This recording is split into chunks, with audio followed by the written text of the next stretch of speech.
Hi, I'm Wayde Kirvida from CustomFIRE, and behind me is a new pumper that we just completed for Sueur, Minnesota.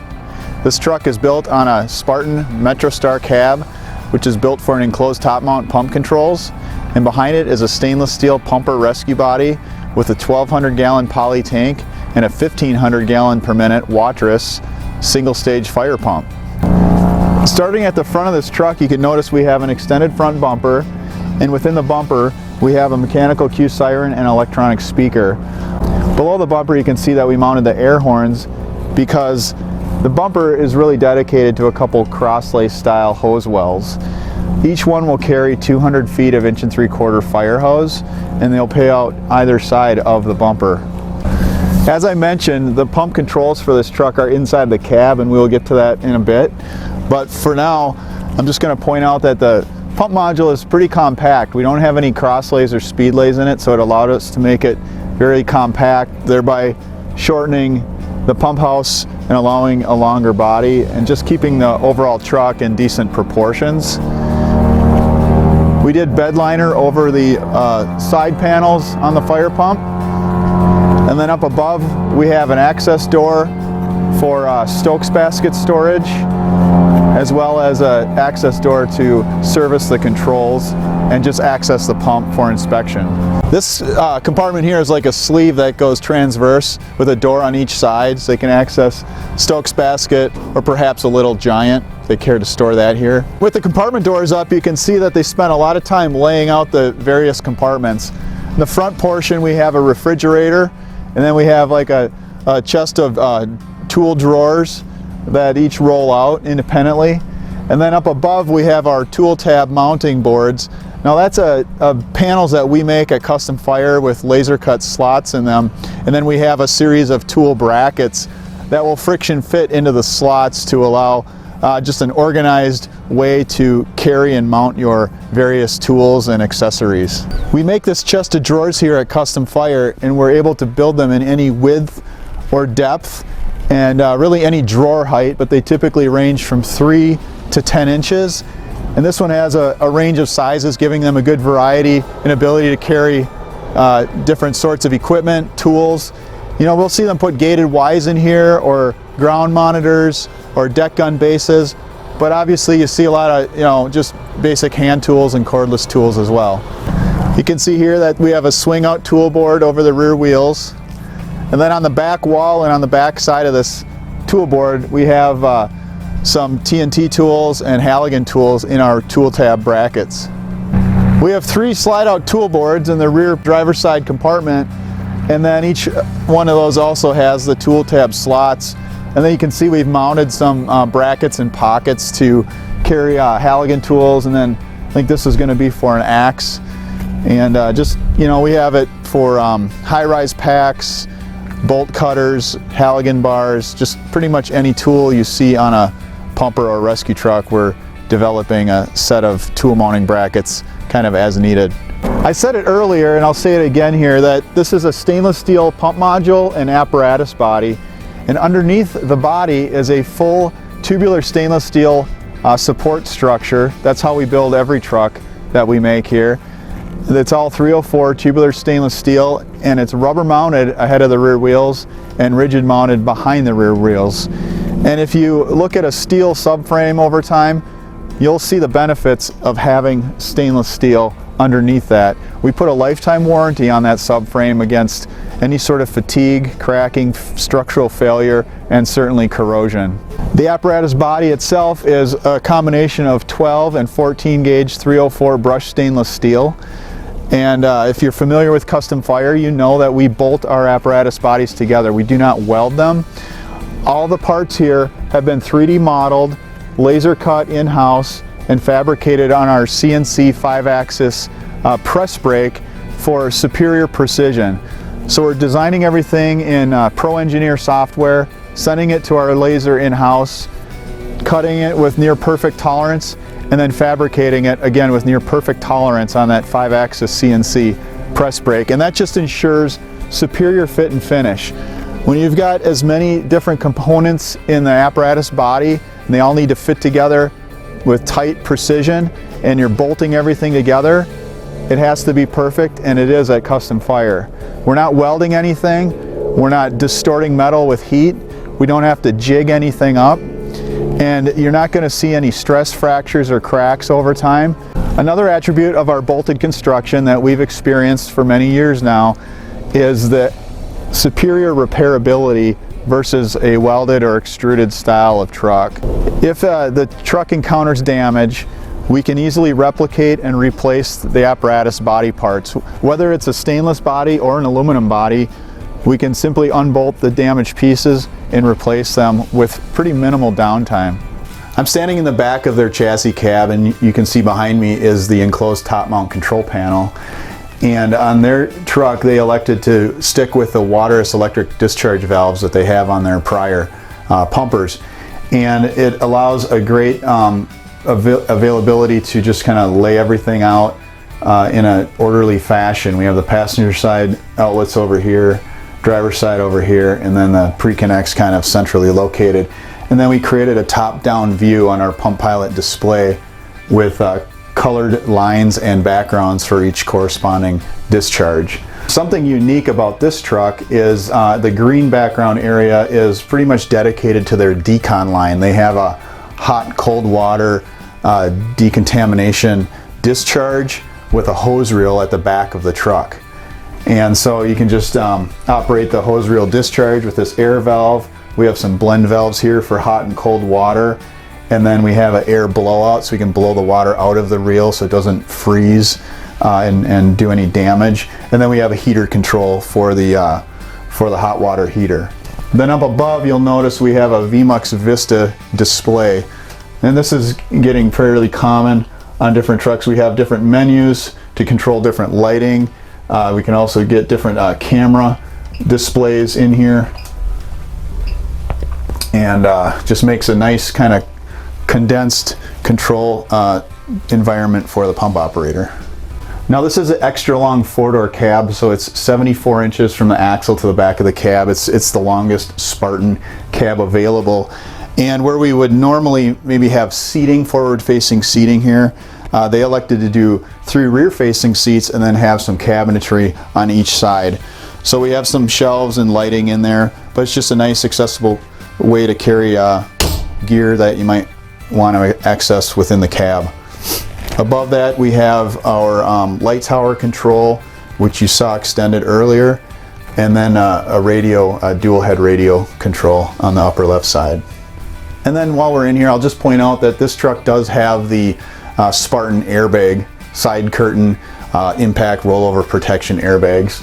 This airbag is literally about 6 feet long and drops to the floor, and the driver and officer have it as well. And they also have steering wheel and knee bolster airbags. So if the utmost in safety is your goal, this is the cab to go with. So I'm in the rear facing seats here, and you can probably tell that the outboard seats are rotated in 15 degrees. That just gives you a little bit better peripheral vision, lines of communication to the front occupants, also keeps your feet out of the step well.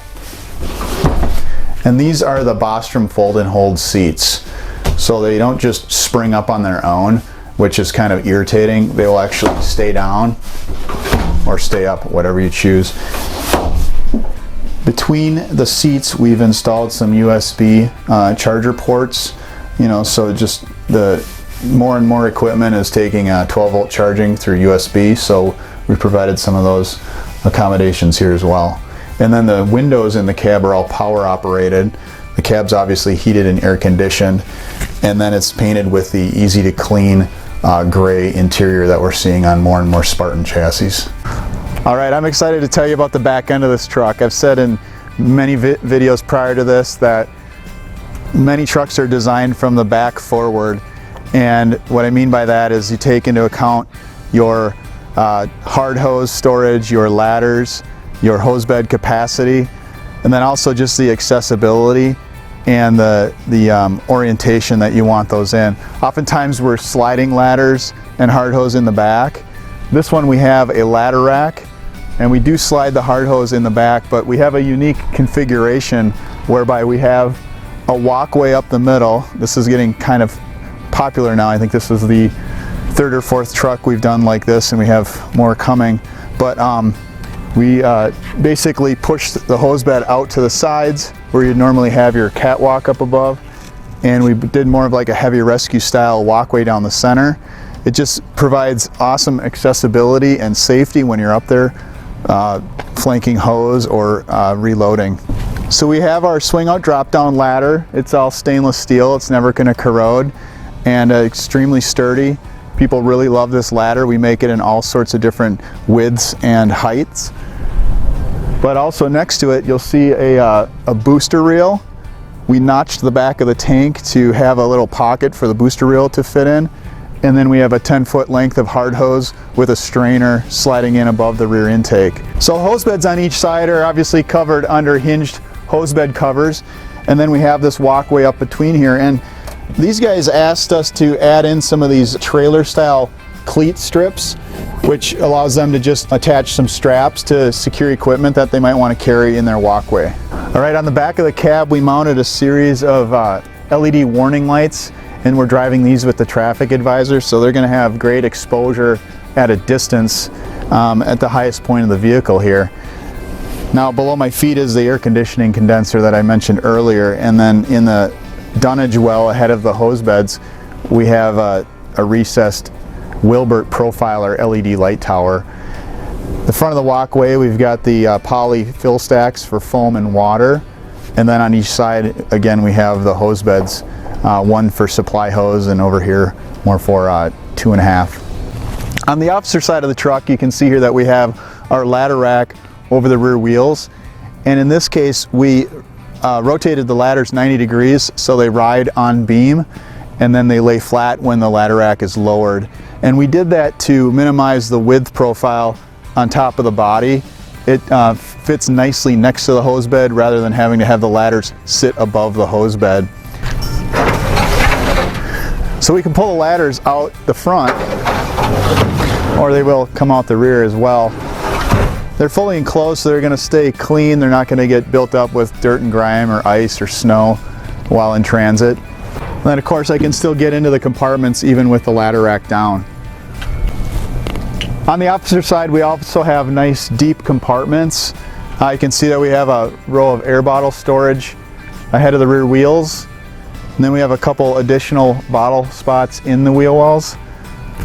Air pack brackets above, and then more mounting surfaces and a rollout tray behind the rear wheels.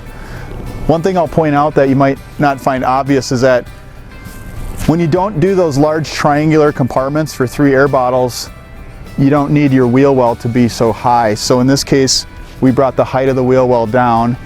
That maximized the height of the compartment above, and also the height to access that compartment.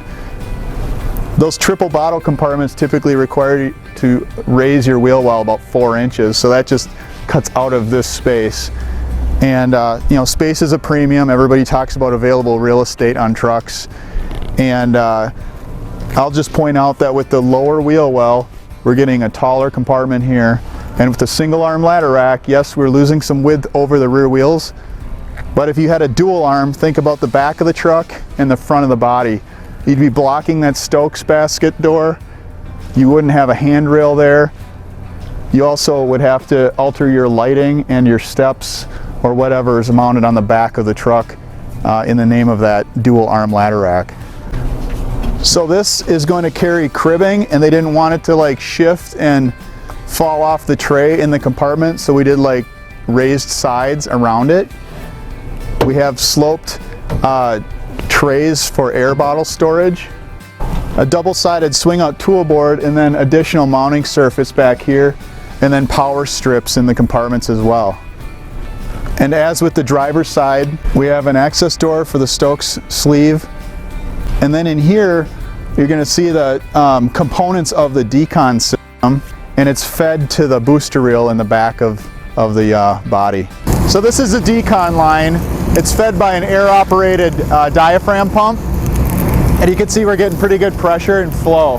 This booster reel is fed by both the fire pump or the Decon pump, so it's got kind of a dual purpose functionality on it. All of us at CustomFIRE, thank you for taking the time to watch this video.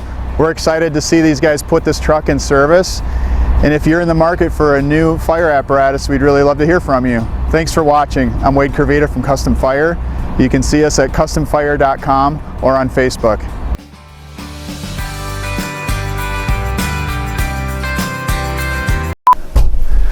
I'm always like, how are we going to get bloopers? And then I never fail to screw something up.